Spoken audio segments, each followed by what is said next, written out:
Hello beautiful soul! Welcome back to my channel. This is my channel, Ame from Japan, Kabayan Aris. This reading is for you, August 9 to 15, 2026. Maraming salamat muna sa mga subscriber, new subscriber, cross-watcher, at sa mga bagong pasok dyan. Welcome na welcome kayo sa bahay ni Ate Aimee. Sa mga nagpa-personal reading, marami pong salamat. Kung gusto mo ng personal reading at energy mo lang talaga gusto mo makuha natin, is nasa description below o sa YouTube ko kuha tayo ng angels numbers mo. Ang aking link or nandiyan ilagay ko sa screen ha, yung aking mga FB, ganyan. I-message niyo ako para sa details. Bibigay ko sa inyo. Ang detalye. General reading, Aris. Hindi mo to personal reading ha. Energy reading tayo, vice versa. Aris.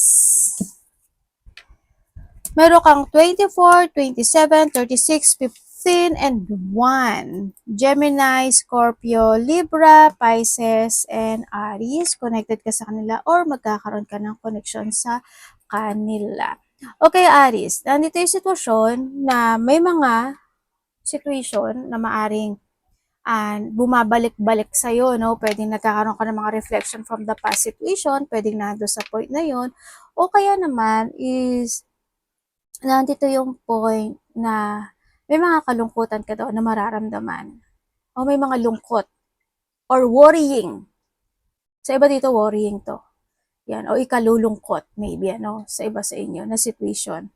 Ako na nakikita sa iba sa inyo. Sa iba naman sa inyo, pwedeng may mga marireceive lang kayo na mga news or communication na ikalulungkot nyo. Or pwede na naman may tao na meron siya pinagdaanan or may lungkot or may hardship siya na pinagdaanan na nako-connect sa'yo, vice versa. Pwede na ito sa point na yun, ha? And then also, sa iba naman sa inyo, is may mga iniisip ka daw na mga bagay-bagay this time. Parang meron kang you thinking about something, siguro may iniisip ka na related sa sarili mo o sa loved ones mo, pwedeng nandun sa point na yon, or nahandun yung point na pwedeng may mga iniisip ka related to your finances, sa trabaho mo, sa business mo, pwedeng nahandun sa point na yun, ano, sa nakita ko sa iba sa inyo. May mga duty ka daw na gagawin o may mga duty ka na dapat gawin para sa iba, sa inyo. Andito rin yung point na magkakaroon, kasi may mga papers and documents. Hindi ko alam kung ano yung papers and documents mo. So, nakita ko dito, pwedeng makaka-receive ka or mga asikasuhin ka na papers and documents or may mga poproblemahin ka na papers and documents. Pwedeng nahando sa part o kinaka-worried mo man yan. Pwedeng nahando sa iba sa inyo. Sa iba naman sa inyo is meron kang mga iniisip na gusto mong simulan o gusto mong tapusin or matapos, or sa iba sa inyo is gusto mong simulan to. No? Something, you want to start for something. Ako na nakikita sa'yo na maaring pinag-iisipan mo yon, o kaya na may mga bagay ka na iniisip na gusto mo i-transform, ganyan. Sa iba sa inyo, or sa iba sa inyo may mga new communication ako na nakikita sa'yo, or mga new connection sa iba. Yan. O baka may mga makakasalamuha ka sa iba sa inyo. And then also is yan, baka yung mga documents and papers na yun, ano, baka yung dapat mong asikasuhin din, baka may mga problema kayo sa ganyan situation. Pwedeng sa trabaho, basta may mga document and papers. Pero rin kasi na yun yung ano, trabaho mo, di ba? May mga papers and documents, kanya baka may mga isusulat ka, i-speech, ganyan, i-write something.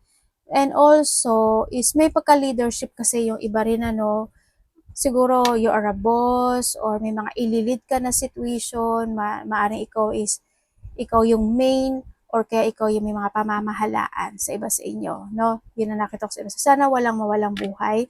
Pwede lang din kasi na may ko-connect o may connected sa iyo yung taong mawawala. 'Di ba? Pwedeng kung may mga alaga, pwedeng ganoon, o kaya is sana wag sa'yo. Sana wala, no? Nandun yung point na yun. Baka yung connection lang or maybe there's a news na ganong sitwasyon, di ba? Mga ganon.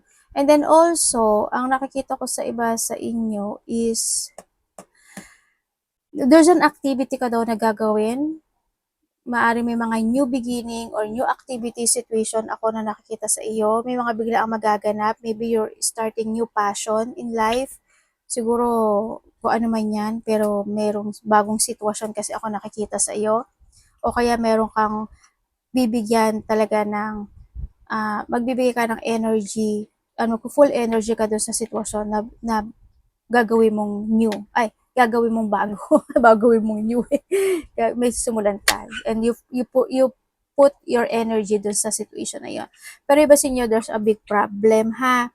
Pero, wag niyo na lang ikalungkot yun kasi it happened. Ibig sabihin, kung may mga big problem, hardship, kalungkutan, problema, worrying, it happened kasi may learning tayo dun eh. No, may learning tayo and we need to learn dun sa situation na yun, syempre. No, wag lang din tayo pabigla-bigla sa situation. Kumbaga, sa iba baka ito yung mga reflection from the past situation, sa iba ganyan, sa iba ganyan, sa iba sa inyo ganon, yun. Also, is nandun din yung point na you need to protect your finances, ang sinasabi, no? Ako nakikita dito, or kailangan mo talaga siguro i-handle ng maigi, maybe, sa iba. Kasi pwedeng mag-cause yun ng problem at the end, pag hindi mo na-handle ng talagang tama si situation. And then also, ang nakikita ko dito is someone want to protect you. Or ikaw, ito, na may gusto kang protektahan na tao, pwedeng nandun sa point na yun. Yun ang nakikita ko dito. Also, may tao na may paghanga. Either ikaw yung humahanga, or may taong humahanga sa'yo. Yun. Makaka-receive ka ng mga letters, news, communication, ha? Yan ang nakita ko dito. Yun. Tingnan natin ang iyong ano. Baka nakita ka ng mga repeat, ay, karma to, oh. Pero 8 yan, abundance pa rin yan. Pero, kasi, dapat 4 yan. Tataan nyo, ang number is dapat 4. Kasi, siyempre, tatlo lang siya, diba? Ibig sabihin, kailangan mong actionan yung isa nito. Okay, baka nakita ka ng mga ganitong number, 0550, 1221, 2020, 38, and 1717. Tandaan nyo na palaging kapag nakita ka ng mga repeating numbers, your angel is try to connect sa'yo dahil may gusto siyang mensahe na gustong ibigay sa iyo. Okay, there's a new beginning happening to your life. We have the 2 and 2 and the 4, the ending and the beginning. But still, meron ka mga bagay o sitwasyon na dapat tapusin, dapat i-let go, dapat i-cut.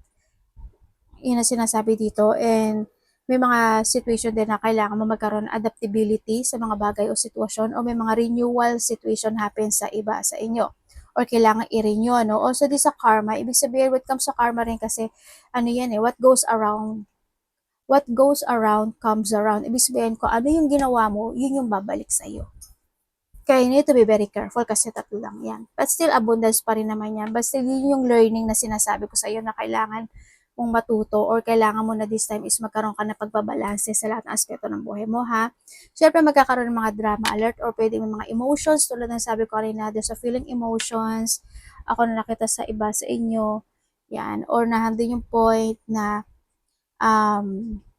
maaaring mag-soul mission ka ngayon, siguro you are more on focusing to yourself this time, pwedeng you healing something, ganyan, baka mag-heal ka, or yun dito na taga yung learning, sa nakita ko dito, may mga time daw na parang isa-separate mo yung sarili mo, or sometimes you want to be alone, or sasamahan mo lang yung mga tao na gusto mong samahan, may mga ganong cases ako na nakikita sa iyo.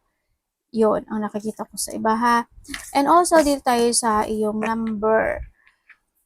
And, syempre, we have the 1, 2, 2, 1. Also, tatlo yan to, diba? 1 plus 1 is a 2. Kung pag-ano yan is a 4. Ibig sabihin, is any situation happen to your life, difficulties, or hardship na mangyari sa'yo, you need to keep moving to reach your goal. Keep lang. Move lang ng move. No? Kumbaga, move and learning. Na doon sa point. Taking initiative, change. Optimism, joy, communication, messages. Good news, expression, high vibes. Work with what you have, kung ano meron ka, and it will get you places. Ibig sabihin talagang you working out something when it comes to yourself this time. Ano? Count your blessing and acknowledge your dear ones. You will find inspiration and figure out a way forward. Oy, magkakaroon ka na ano dito, awakening talaga. magkakaroon ka ng learning and awakening kasi may mga figure out ka na situation sa buhay mo. You might also be getting some good news soon. Congratulations when it comes to good news. Yan. May mga darating na good news situation. Baka yun yung, kanina, di ba, sabi ko parang there's a new situation ako na nakikita, baka yun yun. Kasi may panimulang magaganap sa buhay nyo. Or by mga activity, project, o kaya naman is creation, or kaya mga opportunity na darating sa iba sa inyo. Tingnan natin ang iyong energy.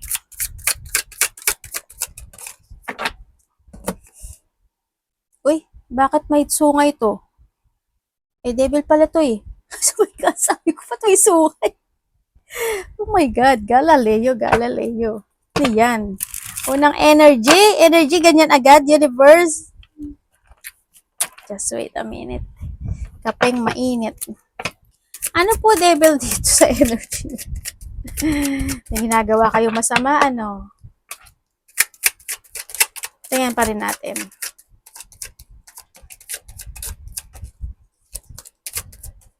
Okay, when it comes sa iyong energy.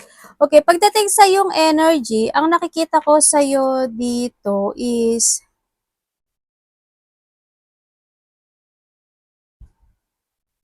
kasi nandito si Sun eh, in the of the lovers. Okay, ang energy mo na nakita ko sa iyo, meron ka daw sitwasyon na you feeling stuck. Yun na nakikita ko sa iyo. There's a situation na you feeling stuck. May mga sitwasyon daw na nawawala ka sa, parang there's uncontrolling situation, ganyan. Siguro may mga bagay na hindi ka, ma-uncontrol ka, ganyan.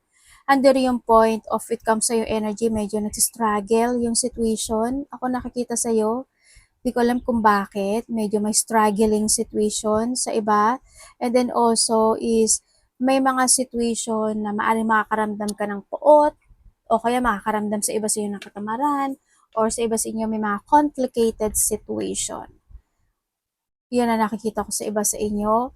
And yun nga, may mga feeling stuck, feeling stagnant situation sa iba, or may mga sitwasyon kayo na gusto mong aksyonan, gusto mong gawin, gusto mong i-fix, yan, ayusin, pwedeng nahandun sa point na yun. Or sa iba is, medyo low kasi yung energy ng iba na nakikita ko dito, sana wala kayong sakit. Baka lang din kasi sa iba sa inyo, baka pagod lang kayo, ganyan. O kaya naman kung may sakit kayo, syempre, ba kailangan nyo rin magpa-doktor, di ba, magpa-check up, kung kailangan na maintenance, ganyan, gawin nyo. Yun na nakita ko ha. And also, ang nakita ko dito is, may mga situation of distraction na magaganap sa buhay na maaring yun yung sitwasyon na imbis na magkaroon ka ng positivity happen into your life is pwedeng iyon is in and out siya na mangyayari. No, pwedeng maging okay, tapos biglang hindi, maging okay, biglang hindi. Pwedeng good, hindi, good, hindi. Pwede, may ganung sitwasyon ako na nakikita sa iyo. O pwede rin naman kasi na may mga nakakausap ka or may mga nasa paligid mo or mga situation happen na hindi nagiging maganda kaya medyo you feeling stuck and feeling stagnant sa situation, di ba? O pwede may nakakausap ka. Ganyan. Tingnan natin ang parating sa iyo. Uy! Anak! Bakit magre-read ka na rin? Ano? Tatalbogan si mami? Anak ko magre-read na. Papalitan na daw niya ako. Parating kay Alice. Gumana. Hi. Wakat tayo. Diyan anak, kung mag-ano tayo. Ay, tabi.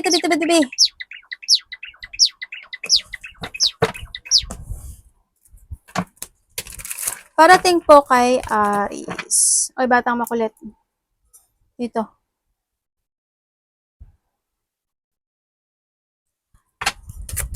Parating po sa kanya.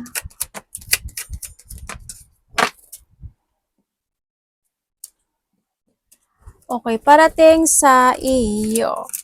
Uy. Wait a minute. May something. May lalaki, isang lalaki, dalawang lalaki, isang babae. Sino to mga to? Pwedeng sa iba sa inyo is dalawang babae, isang lalaki. Vice versa. Okay, parating sa'yo.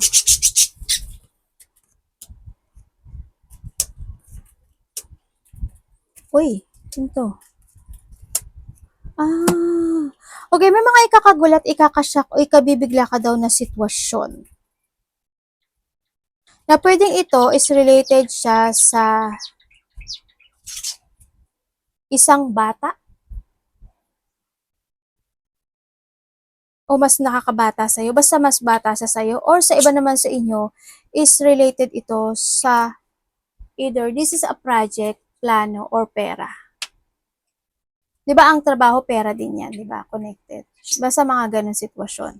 Kung ano man niya ikakagulat, ikakasyak o ikabibigla mo na sitwasyon na may ganun, ako nakikita sa iyo.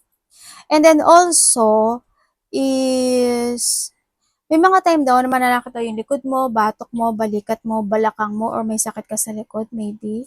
Medyo, ano na lang din, i-check-check nyo na lang din, or kailangan nyo mag-rest din sa iba. Sa iba naman sa inyo, parating sa iyo is, may gulo eh. Hindi ko alam kung ano yung gulo na to, pero may gulo or magulo yung situation. Madami kasi akong taong nakikita. Pwede rin sa iba dito is magkakaroon ng mga salungatan, may mga taong sasalungat sa'yo or sasalungat ka. Or sa iba sa inyo, may mga hindi pagkakasundo, pagtatalo, alitan, pwedeng nandun sa point na yon. Sa iba naman sa inyo is pwedeng may mga tao or ikaw ito sa kanila na walang tiwala or hindi, walang believe sa sitwasyon or walang believe sa'yo, parang something ganon. Yun. Or sa iba sa inyo is mag-ingat na lang din kayo. Pero tingnan pa rin natin yung pera mo kasi either may mga malaking paglabas ng pera or may mga sobrang gastos or magastos. No, may ganun akong nakita kasi alam niyo yung mga small, yung paunti-unti ako nakikita sa iba, pag pinagsama yung malaki yung kaya you need to be very careful din pagdating sa pera mo kasi ang nakita ko is tumatapon siya, yung palabas, no? Sa nakita ko dito. And then also, ang sabi rin dito is may tension na hindi pa tapos. May tension na hindi pa tapos, tapos meron ka daw mga dinadamdam o dinidibdib na situation. Yun ang nakikita ko dito. May mga sitwasyon na nakapagpapahatak sa iyo sa nakaraan. Or handun din yung point na may worrying situation ako na nakikita sa iyo no? Yeah, may mga worrying situation, may anxiety, depression, burden, stress, or pwede rin na iba sa inyo is may migraine kayo o kaya naman is meron kayong mga situation na ano tawag dito, nagkakaroon kayo ng mga nightmare, ganyan, sa iba. Baka may insomnia yung iba, no, sa iba sa inyo. And then also is,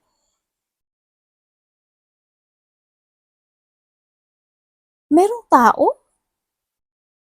Teka lang, babasahin ko yung card. Andito yung sitwasyon na nagkakaroon, na nagiging matatag ka kahit nakakaramdam ka ng emotional situation. Dinadamdam mo itong sitwasyon nito. May mga bagay ka na iniisip na maaring nalolos of thought ka. You're hiding your feelings din sa nakikita ko sa ito. Andito ka sa sitwasyon na magkakaroon ng new beginning or magbabalik from the basic situation. Ibig sabihin, magbabalik from the zero, from the top, from the start sa iba sa inyo. No, akong nakikita sa iyo. Ibig sabihin, may magtatapos, no? Or may matatapos sa iba sa inyo. Andito rin yung point na may tao na may sikreto. Ako nakikita sa iyo. Either ikaw may secret ka or someone is may secret. Pwedeng nahandun sa point na yon. Ako nakikita sa iyo. May iba dito may secret na layunin. No? May taong secret na layunin. Hindi, ate good ba? Hindi. Bad siya kasi parang may backstabber situation ako na nakikita dito sa sitwasyon. No, and then also yun nga, may mga pag-aaway, conflict, disagreement, tension, pagkainis, pagkairita. Ako nakikita para sa iba sa inyo. May dalawang bata ako nakikita. Hindi ko alam kung sino yung bata. Isa, dalawa, o tatlo. Hindi ko alam kung sino sa inyo yon. Anak mo ba yon? Magkakaroon ka ng connection sa dalawang lalaki. Or, may connected ka sa dalawang lalaki or isang babae. Sa iba naman sa inyo, pwedeng baliktad yun ha, yung sinabi ko. Either dalawang babae, isang lalaki. Kasi energy reading tayo. Masakit ba ulo mo, paa mo? Mag-ano kayo, um, imasahihin yung maigi yung sarili niyo. O kaya kung may mga problema kayo sa paa, syempre, i-remedy nyo yan kung pwede pa, no? Iba sa inyo nagkakaroon ng pag-uusap related to territorial or maybe a family situation, family matter. May bahay at lupa rin ako nakikita sa iyo eh. No? Na maaaring pag-uusapan nyo. Tapos yung mga family may pag-uusapan din. Tingnan natin dapat iwasan ni Aries. Yung sinabi ko dito ha, medyo iwasan nyo yun para hindi maganap o mangyari. I-reverse mo siya.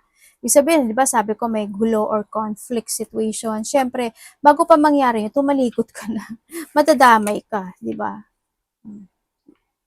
O kaya yung sa pera, di ba sabi ko medyo tumatapon yung pera o may paglabas ng pera. Yun, ingatan nyo yun. Siyempre, alang maayunan nyo yan. Sa inyo na yun.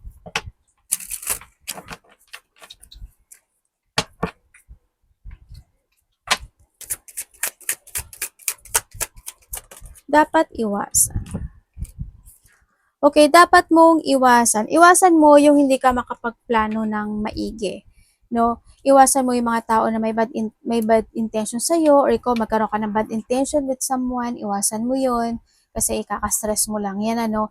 Iwasan mo yung mga situation na pwede ka ma-burnout, kung may sakit ka, magpa-check up ka, yung mga sitwasyon na pwede mag-anxiety or magkaroon ka ng mga chaos, iwasan mo na yun hanggat maaga, yan, yung ma-stagnant ka, iwasan mo yun.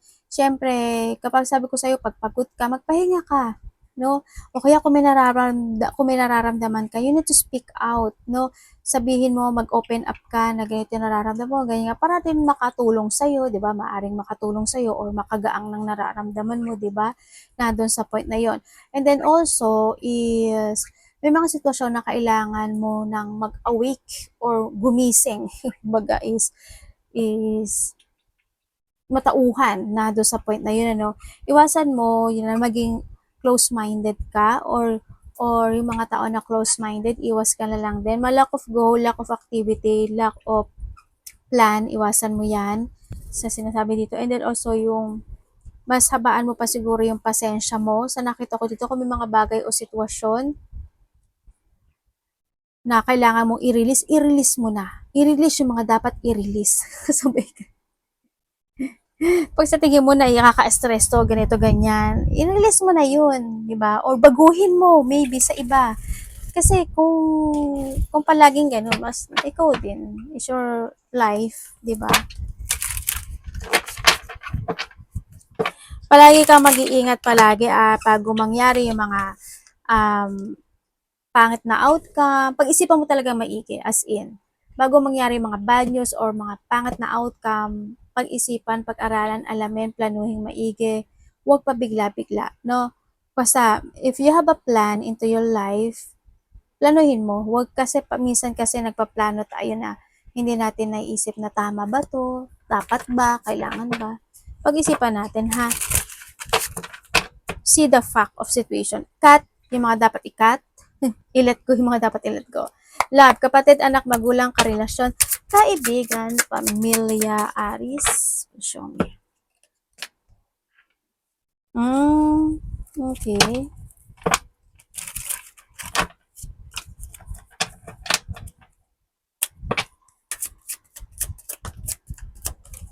Okay.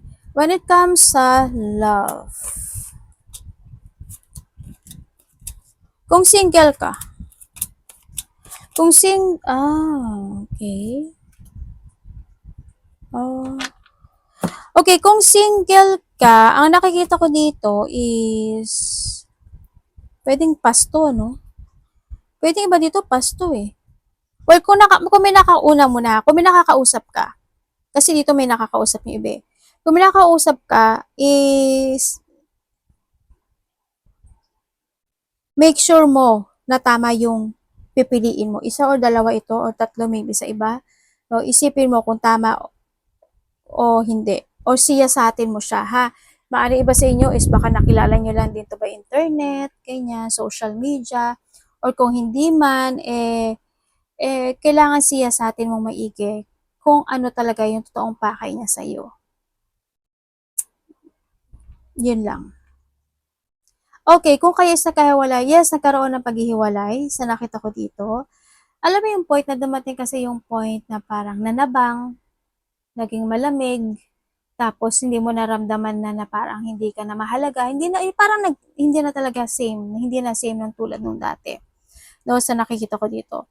Handun din yung point na nagkaroon ng mga disappointment, would come disconnection, may mga sinabi or mga hindi sinabi na sitwasyon hanggang sa nagkaroon ng pagtatapos, sobrang frustration yung situation. Pero alam mo, kahit na nagkahiwalay kayo nito or vice versa, ang nakikita ko dito kasi, they still spying you. Yun ang nakita ko or pwedeng tinitingnan niya if you have a social media, Facebook, ano man yung merong social media ka, or kung ano man yan, andun yung point na nagkakaroon siya ng pag-i-spy o iniisip ka pa rin itong tao na ito. Pero medyo matigas yung isa, no, sa nakita ko dito. Ang nakikita ko dito is puwedeng kung nahasaan man siya ngayon, sa nakikita ko dito is nagkakaroon siya ng problema. Parang may problema darating sa kanya o may paharapin siyang problema dito sa situation niya ngayon. Yun ang nakikita ko dito. Pero gusto niya daw ng union o gusto niya makapag-usap sa'yo kasi they still reminiscing itong situation na to. Pero kung sasabihin mo sa akin, ate, nag-move ba siya? Hindi kasi siya nag-move sa nakikita ko dito. Alam mo yung point na nasa isip niya lang na gusto niya na ganito, kausapin ka, or naalala niya talaga yung mga nakaraang sitwasyon, yun ang nakikita ko dito. Pero hando pa rin yung pag-spy niya pagdating sa'yo. Or ikaw ito. Sa mga may third-party relationship, sa may mga third-party relationship, Diyos Mayo, Marimar, may anak ba kayo? Iba sa inyo, siguro may mga anak kayo. Wag naman siguro puro panganay, di ba? Ang hirap noon. Okay, kung may mga anak kayo, baka doon na lang din kayo kumakapit sa iba sa inyo. Pero, kung wala naman, sa may mga third party, kasi wala ikaw rin kasi yung pumasok, alam mo yung sitwasyon, either alam mo yung sitwasyon, itinuloy mo, o kaya naman is ikaw yung gumawa ng sitwasyon na kinaprostrate mo. Pwedeng nando sa point na yun. Well, it's your choice. It's your choice dito sa may mga third party relationship. Kasi pwedeng nandito sa point na someone is controlling or nahando lang din yung point na maaring isa sa inyo is nangihinayang lang din to let go, disconnection. So nakikita ko kahit na nahandun yung point na nagkakaroon ng frustration na pinipilit pa rin iayos yung connection na ito. Well, choice mo na to ha, kahit alam mo na may third party. Okay, kung kayo naman is walang third party relationship. Sa mga walang third party relationship, sa nakikita ko dito, nandun man yung happiness, nandun yung love, nandun yung saya. Yun nga lang, may mga time lang din siguro na mararamdaman mo yung pagiging cold o pagiging malamig ng isa sa inyo, no? Hindi ko alam, baka busy lang din siya or kung ano man ginagawa niya. Kasi lahat doon yung, may mga darating na gano'n na, yung isa kasi sa inyo, may problema talaga. Ba't gano'n? May problema. May problema dito sa connection na ito, as in. May problema kasi, hindi ko alam mo pero may something problem. As in, meron. Kasi may disappointment, may lungkot. Tapos, hindi ko alam kung magkakatampuhan ba kayo o hindi ba kayo mag-uusap, ganyan. Pero dito sa sitwasyon, may konting pagkalito or may konting lungkot akong nakikita kasi dito no. Pero magkakaroon daw kayo ng pag-uusap sa situation. Ate, mahal niya ba ako?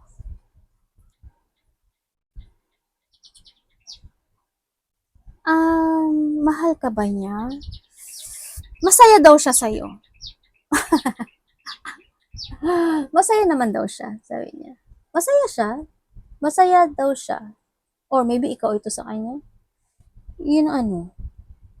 Siguro kasi kapag lalo na pa nagkatampuhan kayo, syempre mawawala yung emotion.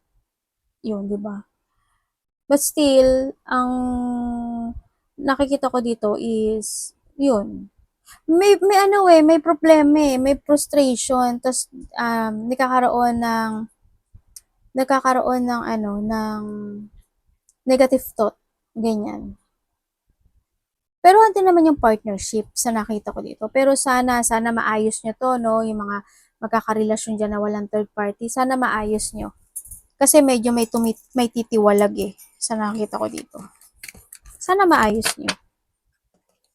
Kasi hindi na siya nagsisame page. Parang may time na hindi kayo magsisame page talaga. Pero sana maayos nyo.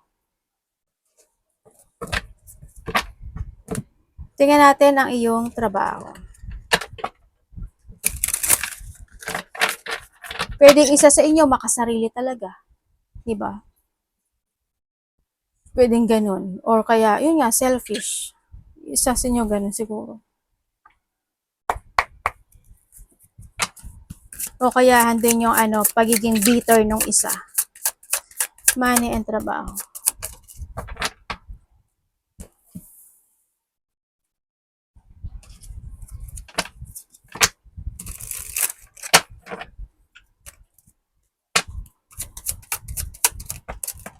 Thank you. Okay, kung ikaw is walang trabaho. Kung wala kang trabaho, ang sabi dito, pwedeng trabaho mo is mag-abroad ka? May ibang bansa kasi ako nakikita. Anak, inuubos mo na naman yan. Yan, iba sa inyo, maaaring mag-abroad kayo or may destiny kayo sa ibang bansa, no? Sa iba sa inyo. Sa iba naman sa inyo, sa mga walang trabaho dyan, meron daw tao na tutulong sa iyo. Or may taong makakatulong sa iyo para makahanap ka ng trabaho. Yun ang sabi. Sa may mga trabaho dyan, ang nakikita ko sa'yo dito is, mababait naman yung iba. Yun nga lang, syempre, siguro is in the past, talagang may mga, hindi natin maiwasan yun eh. Diba? May mga tao talaga na hindi ka magiging gusto. Natural yun. At you feel na parang nakakapagod na. Alam mo yung point na nakakaramdam ka na rin ng pagod sa iba. May travel kayo. Iba dito may travel. Na minsan nakakaramdam ka na rin ng pagod sa trabaho mo, ganyan, siguro same pattern, di ba, may mga biglaan na lang na sitwasyon na nagaganap o nangyari, pwedeng nahandol sa point na yun, o pwede rin kasi na ikaw rin kasi may kagagawan, pwedeng nahandol sa point na yun, di ba, na maaring hindi mo na pag-iisipang maigi. Huwag ka na lang di kasi masyadong pabigla-bigla. Kung may mga jungling situation ako pagdating sa trabahong nakikita. Yan, may mga bagay na nagkakaroon ka ng or magkakaroon ka na ng pagkocontrol at balance this time sa iba sa inyo, or may mga bagay na kailangan mo talaga evaluate when it comes to your work. Ganun din sa money ha, sa money. Sa money mo siguro may mga kung may mga travel ka, o kaya may mga tinutulungan ka, o kaya may mga hingi ng tulong, yun yung nakikita kong paglabas ng pera. Sa nakita ko, may mga biglaang sitwasyon na pwede maganap o mangyari na related sa pera sa iyo. Yun ang nakikita ko ha.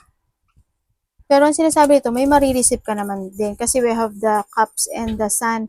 Ibig sabihin, may mga sitwasyon na kung may mga paglabas na magaganap o mangyari sa iyo, may papasok naman. Hindi man siya biglaan o hindi man siya, yung, di ba kapag, laglabas ka ng malaking pera, syempre paunti-unti yun, hindi isang baksakan. Paunti-unti siya magkakaroon ng recovery. Yun ang nakikita ko sa iba sa inyo. Pero mag-ingat ka ha, sabi dito, sa pera mo. Mag-ingat ka sa pera mo, as in. Magkakaroon ng malaking pagbabago sa trabaho at sa pera. Yan ang sabi. Siguro mas magiging more on wiser ka this time pagdating sa pera mo. Ay, ba't may lungkot? May lungkot oh. May unfinished business.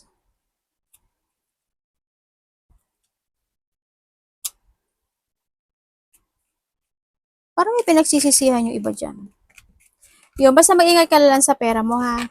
Yan. May palabas pero babawi. May recovery. Yan. Arigato naman si God bless.